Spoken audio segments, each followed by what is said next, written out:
বৈশাখের তপ্ত রোদে পুড়ছে দেশ, তীব্র গরমে অতিষ্ঠ জনজীবন।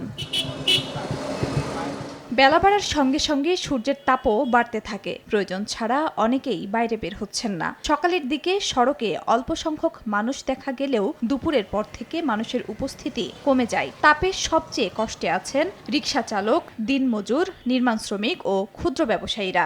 যারা তীব্র গরমে কাজে বের হচ্ছেন তাদের কাছে ভরসা ছাতা এবং বিভিন্ন ভ্রাম্যমাণ শরবতের দোকান। অনেকে গাছের ছায়ায় বিশ্রাম নেন, আবার অনেকে একটু স্বস্তি পেতে পুকুরে গোসলে নামেন। মেশিনগাড়ি তারপরে প্রচুর কষ্ট হচ্ছে। গরমে কাজ করতে কষ্ট হয় এবং পানি খাওয়া লাগে বারবার। রোদ্দুরে তো টিকাই যাচ্ছে না। গরমে আসা যাওয়াতে অনেক সমস্যা হচ্ছে, যে গাড়ি পাওয়া যাচ্ছে না। আর গরমে মানুষজন বেরোচ্ছে না, ভাড়া খুবই কমেছে। এদিকে তীব্র গরমের প্রাদুর্ভাবে হাসপাতালে বেড়েছে রোগীর সংখ্যা।